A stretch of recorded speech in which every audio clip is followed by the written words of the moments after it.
I'm here with a couple of BRZs. Both of these are 2017s. This one has got a supercharger and that one has got a GReddy Turbo.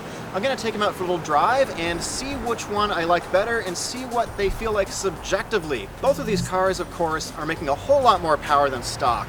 Stock, these cars are putting down 200 horsepower and about 165 pounds-feet of torque. Both of these cars have bumped it up significantly to where this one is doing about 360 horsepower to the wheel, and that is making about 300 with a similar torque level of about 230 on this car and about 215 on that. So let's take them for a drive and see what they feel like.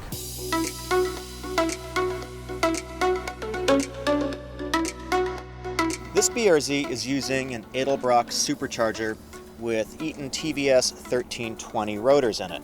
That means it displaces 1.3 liters. The difference in power is quite substantial over stock. This particular car has about 350 horsepower. This car also has a delicious tuning flex fuel system. It's currently running on E85, and it has an oil cooler. If you're familiar with the FRS and the BRZ platforms, you know that they are super light, about 2,800 pounds, great braking, excellent handling. But the main complaint, of course, is the power. Here's a freeway on-ramp.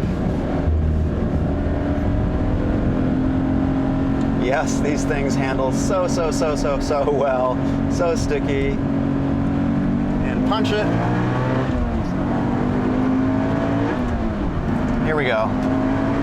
Whoa! Oh, this car pulls well. Now, I think this is the way that the car should have come from the factory. And here's why. If you've driven a stock BRZ, you know there's just no torque in the thing at all. It's got 200 horsepower, not a lot. Torque curve is nice. It's got a flat sort of torque dip in the middle of the power band as well. This has taken care of all those concerns. This is actually something that I would consider buying and driving around as a daily because I like a little bit of power. And this car has got a lot more than stock, but it has a very stock feel. You could believe that this came from the factory just the way it is. That's the way it feels. And guess what? This is completely smog legal as well. This is 50 state legal. This has got a carb exemption on it. Overall, if you were thinking about a BRZ, but you thought, it doesn't really have enough power for me, and that's definitely the way I feel, I think this supercharger setup totally takes care of that situation. This car takes a rather different approach to generating a lot more horsepower than stock. This one's putting down about 300 wheel and it has about 215 pounds-feet of wheel torque. So similar numbers to the other one in terms of torque. This is doing it with a GReddy Turbo. It's also got a delicious flex fuel system, so it can also run E85. And it's got a Counterspace Garage exhaust. So let's see how this car does compared to the supercharged version. So this car obviously makes similar torque numbers. The horsepower is a little bit off, but it makes it differently because this is a turbo. Let's give it a rip. A wheel spin in first, a little wheel spin in second,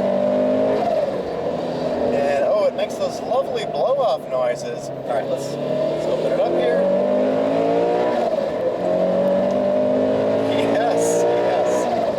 This is not a slow car by any means. This is actually a pretty quick car as well. Subjectively speaking, just giving it a rip on the city streets here feels pretty similar. Power delivery is actually pretty similar. The biggest sensation, obviously, though, this is a turbo, so you have a little bit more of that rubber band effect. Let's put it in fourth and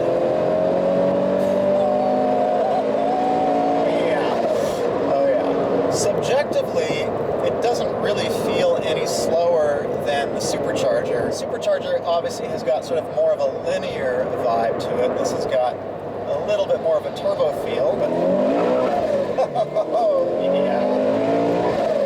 Now these tires aren't as grippy as the other car. These are some GT radials set up for time attack. They're only 215s. So they don't really have as much traction as you might want in a car like this. These are both set up by Counterspace Garage. I'd like to thank Counterspace Garage for giving me the opportunity to test out both these cars and compare them. If you're looking for any kind of setup like this, like a turbo or a supercharger or brakes or anything that's going to raise the performance of your car, these are the guys to talk to, especially if you've got a BRZ or you've got an S2000. These guys are specialists in that space. Which one of these cars would I want to drive on a daily basis? It's kind of a toss-up, honestly. I think the supercharged car just feels a little bit more like a factory car. It feels like something that Toyota or Subaru could have brought to you right from the factory showroom. It feels a little bit more subdued, actually, even though the power is pretty similar. For an absolute daily driver, if I wasn't doing any kind of track work at all, I'd probably go with the supercharger. However, this car just has a little bit more of a fun character to me than the supercharged car. But man, they are so close. I'm gonna have to call this one a draw. I'm Eric, and this is RevMatchTV. In addition to doing comparison videos, I've also got a new show every Monday at 11 a.m. So if you want to subscribe, just hit the button right over there and the notification bell.